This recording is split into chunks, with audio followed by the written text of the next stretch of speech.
नमस्कार बच्चों, आप सभी का स्वागत है आपके अपने YouTube चैनल होम साइंस में, जिसमें मैं आज आप सबको पढ़ाने वाली हूँ एमए सेकेंड ईयर। जी हाँ बच्चों, आप सबका एमए सेकेंड ईयर वालों का है और आप सबका पेपर 4 बच्चों, जैसा कि आप सबको पता होगा पेपर 4 आप सबका क्या है, सांख्यिकी में अनुसंधान पद्धति। तो आज हम लोग सांख्यिकी में अनुसंधान पद्धति के बारे में पढ़ेंगे और उसमें से मैंने आज आप सबके लिए बहुत ही महत्वपूर्ण प्रश्न लिया है और इसमें आप बारंबारता, टैली चिन्ह ये भी देखेंगे। जैसा कि आप सब देख पा रहे हैं स्क्रीन पर क्या लिखा है, आवृत्त वितरण के सोपान। जी हाँ बच्चों, जो आवृत्त का वितरण होता है उसके जितने सोपान हैं सभी के बारे में हम लोग डिटेल में जानेंगे इस वीडियो में। तो बच्चों यह वीडियो आप सबके लिए बहुत ही महत्वपूर्ण होने वाला है, इसलिए बच्चों चैनल को सब्सक्राइब कर लें और यदि वीडियो पसंद आता है तो लाइक ज़रूर किया करें बच्चों, क्योंकि आप सबके लाइक से, आप सबके कमेंट से, आप सबके शेयर करने से और यदि आप सब सब्सक्राइब करते हो तो इससे मुझे भी मोटिवेशन मिलता है आप सबके लिए और भी मेहनत करने की, क्योंकि मुझे वैसे भी टाइम नहीं मिलता है। तो आप सब यदि सपोर्ट करते हो तो आप सबके रिक्वेस्ट पर मैंने वीडियो बनाना प्रारंभ किया है, तो बच्चों आप सब ज़रूर सपोर्ट किया करें। तो जैसा कि देख पा रहे हैं आज हम अनुसंधान पद्धति के बारे में देखेंगे। तो अभी तक जिन बच्चों ने चैनल को सब्सक्राइब नहीं किया सब्सक्राइब कर लें। आगे बढ़ते हैं बच्चों।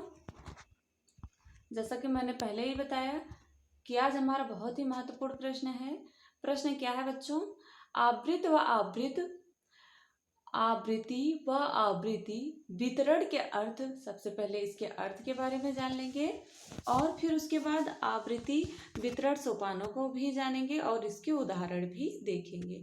तो जैसा कि देख पा रहे हैं बच्चों क्या है हमारा, यदि प्रश्न बनता है सर्डियन की व्याख्या कीजिए, तब भी यही आंसर होगा। ओके, हो सकता है आपके पेपर में प्रश्न बन जाए कि सर्डियन की व्याख्या कीजिए, तो आप व्याख्या में यही लिखेंगे। तो सबसे पहले देखते हैं आवृत्त का अर्थ। आवृत्ति वितरण का अर्थ जानते हैं।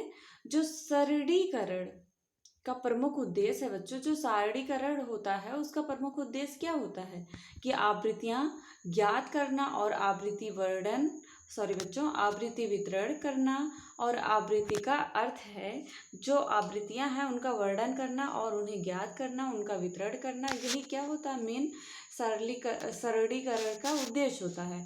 और इसका अर्थ क्या होता है आवृत्ति का, किसी संख्या का बार बार आना। जी हाँ बच्चों, ऐसे ही आवृत्ति माने बार बार आवृत्त हो रही है किसी संख्या की, तो वही क्या है आवृत्त होता है। जैसे किसी संख्या का बार बार आना, यदि किसी समूह में कोई संख्या एक बार आती है तो उसकी आवृत्ति एक बार, और यदि कोई संख्या 5 बार आती है तो उसकी आवृत्ति क्या होगी, 5 बार होगी। जैसे कि मान लीजिए आपको 1 से लेके 10 तक गिनती दे दी गई है, उसके बीच में 3 बार 2 लिखा गया तो क्या होगा, तो आंसर होगा आपका आवृत्ति किसकी, 3 की 2 बार आवृत्ति हुई है।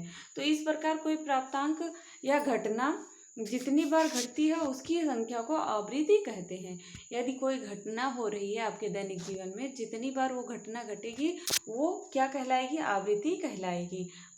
और संख्याओं की आवृत्ति को स्पष्ट करने के लिए विभिन्न वर्गों या समूहों में उनको प्रदर्शित करने की इस क्रिया को आवृत्तिक वितरण कहते हैं। अगर संख्याओं के हिसाब से देखा जाए तो जैसे कि विभिन्न प्रकार की संख्या हैं उनका बार बार या संख्याओं में क्रियाओं में बार बार आवृत्ति का वितरण हो रहा है, तो वही क्या हमारा है, आवृत्ति कहलाता है।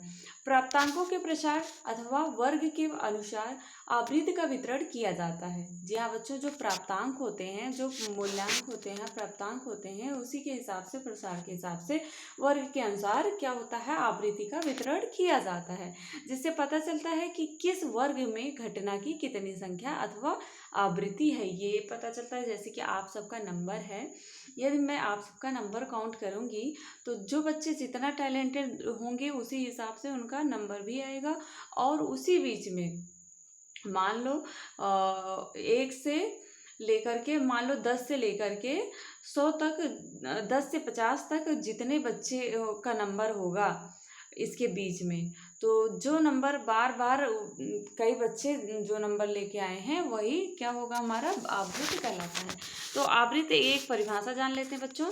जो चैपलिन है, चैपलिन के अनुसार इन्होंने कहा आवृत्त वितरण से प्राप्तांकों के दिए गए वर्गांतर या प्रसार में पड़ने वाली घटनाओं की संख्या का बोध होता है। क्या होता है? इन संख्याओं का बोध होता है।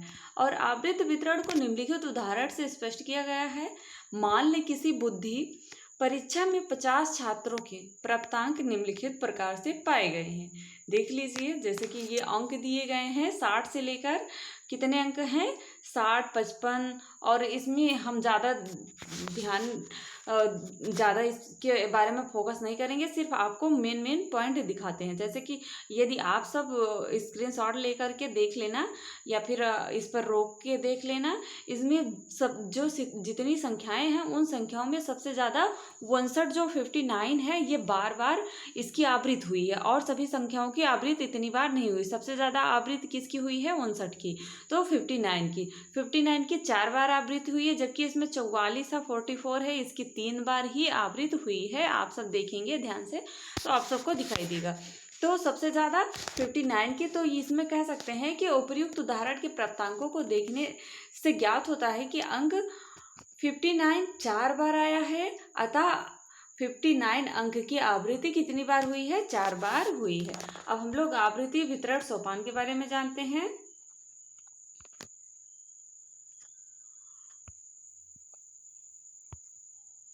सॉरी बच्चों, आवृत्ति वितरण सोपान के बारे में जानेंगे। उसमें है, पहला हमारा है वर्गांतर या वर्ग विस्तार। दूसरा है बच्चों, इसमें क्या है? दूसरे चरण में वर्गांतरों की संख्या तय की जाती है और किसी आवृत्ति वितरण में वर्गों की संख्या कितनी हो इसके लिए कोई कठोर नियम नहीं है। जो वर्गों की संख्या है कितनी होगी इसके लिए कोई कठोर नियम नहीं है। जैसे कि गैरेट ने 5 से 15 प्राप्तांकों का और गिलफोर्ड ने 10 से 20 प्राप्तांकों का वर्ग बनाने का परामर्श दिया है। अगर 10 से 20 संख्या है उसका वर्ग बनाना है तो इसमें जिसकी बार बार आवृत्ति होगी वही आवृत्ति कहलाएगा और वर्गांतर का वर्ग भी पता चल जाएगा। नेक्स्ट है हमारा वर्गांतरों की संख्या। जी हाँ बच्चों, वर्ग विस्तार निश्चित करने के बाद वर्गों की संख्या निश्चित की जानी चाहिए। इसके लिए निम्न सूत्रों का प्रयोग किया जाता है। वर्गांतरों की संख्या प्रायः 5 से 20 तक हो सकती है, परंतु परिणामों की शुद्धता को देखते हुए वर्गांतरों की संख्या 10 से 15 रखना चाहिए। क्या होना चाहिए? वर्गांतरों की संख्या प्रायः 5 से 20 तक तो हो सकती है, परंतु परिणामों की शुद्धता को देखते हुए वर्गांतरों की संख्या कितनी होनी चाहिए? 10 से 15 रखना अधिक उचित होता है। वर्गांतरों की संख्या ज्ञात करने के लिए वर्गांतरों का आकार ज्ञात किया जाता है। वर्गांतर का आकार निर्धारित करने के लिए निम्न सूत्र का प्रयोग किया जाता है। जैसे यदि प्रश्न में बनता है आप सबका वर्गांतर का सूत्र बताइए, तो वर्गांतर की संख्या का सूत्र याद कर लेना, वर्ग विस्तार बराबर प्रसार अपान वर्ग विस्तार प्लस 1। तो इसी प्रकार से अगर प्रसार जितना है उतना यहाँ लिखेंगे, वर्ग विस्तार लिखेंगे, यहाँ वर्ग विस्तार और प्लस 1 के साथ मल्टीप्लाई करेंगे और 1 से ऐड कर लेंगे, फिर उसके बाद हमें अपना आंसर मिल जाएगा। प्रस्तुत उदाहरण में प्रसार 50 है, यहाँ वर्ग विस्तार 5 रखने पर वर्गांतर की संख्या क्या होगी? 11 होगी। देख लीजिए, जैसे कि प्रसार कितना है? 50, यहाँ 50 रख दिए, ऊपर 50 है, वर्ग विस्तार में 5 रख दिए। तो अब 50 में और 5 में अगर हम मल्टीप्लाई करेंगे तो कितना होगा? 5 धाम 50, प्रसार से और इससे भाग देने पर भिन्न में, तो 5 धाम 50 10 हुआ और प्लस 1 है तो जोड़ लेंगे प्लस 1 को, तो कितना हमारा आंसर होगा? 11 हो जाएगा। नेक्स्ट हमारा वर्गांतर की शुरुआत। जी हाँ बच्चों, आप सब हेडेक न लो, आप सबका जो मैथ है सांख्यिकी में वो सभी मैथ को हम बहुलक, मध्यांक और मध्यमान और सभी जो टैलीचिन्ह वगैरह बहुत सारे जितने भी मैथ हैं हम सबको इस समय जरूर देख लेंगे। पेपर से पहले ये सारा रिवीजन हो जाएगा आप सबका, डोंट वरी। ओके बेटा। नेक्स्ट हमारा वर्गांतर की शुरुआत।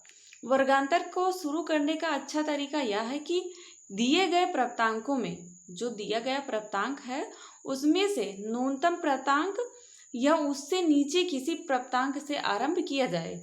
जो न्यूनतम सबसे कम प्राप्तांक होता है या अधिक होता है या उससे नीचे का होता है तो उससे आरंभ किया जाता है और उच्चतम प्राप्तांक तक उसमें अधिक निकटतम प्राप्तांक पर इसे समाप्त कर दिया जाता है। जो जैसे मान लीजिए आपके स्कूल में बच्चों का अभी इसमें भी उदाहरण दिया गया है तो वो भी उदाहरण देख लेते हैं। जैसे आपके स्कूल में जो प्राप्तांक है आप सबका जो पेपर के दौरान नंबर मिला हुआ है प्राप्तांक है उसी के बारे में बात हो रही है कि आपको यदि स्कूल का देखना है तो उसमें आप कैसे देखेंगे।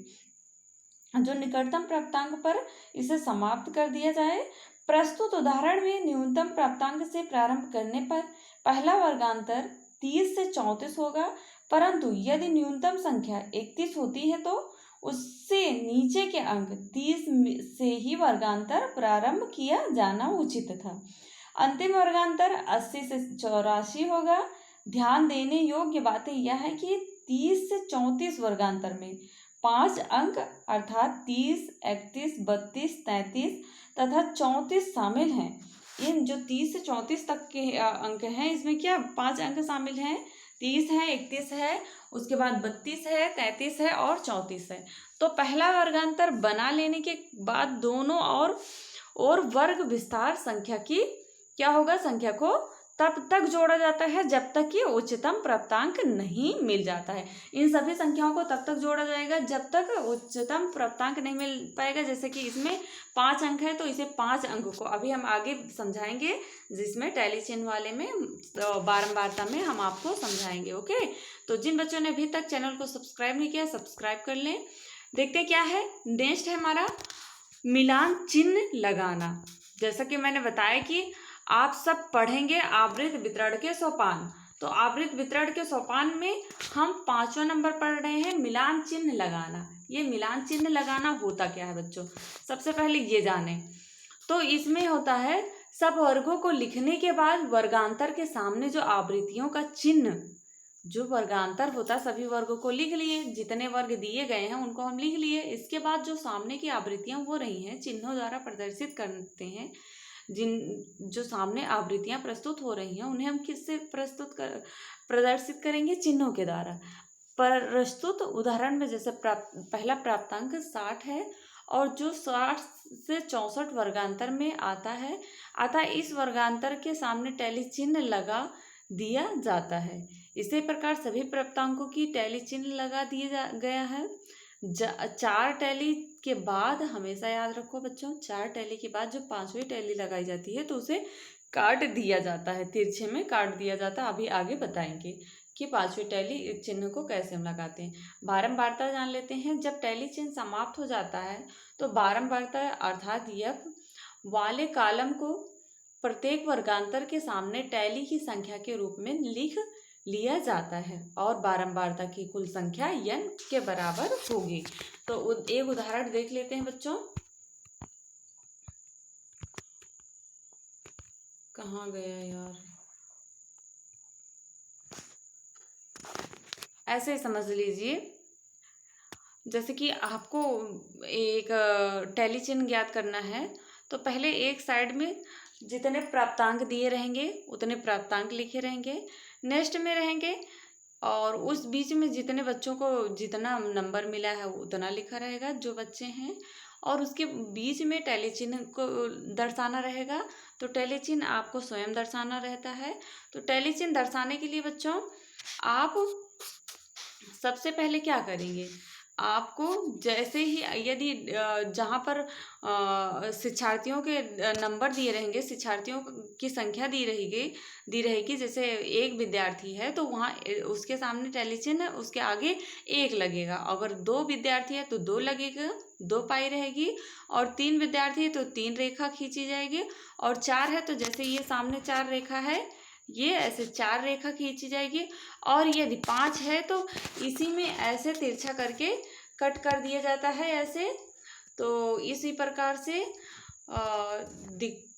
दिखाएंगे बच्चों आप सबको। नेक्स्ट वीडियो में उसे भी समझाने का प्रयास करेंगे क्योंकि इस समय उसका मेरे पास स्क्रीनशॉट नहीं है, तो हम नेक्स्ट वीडियो में समझाने का प्रयास करेंगे। तो मिलते हैं नेक्स्ट वीडियो में नेक्स्ट टॉपिक के साथ। तब तक के लिए जय माता रानी।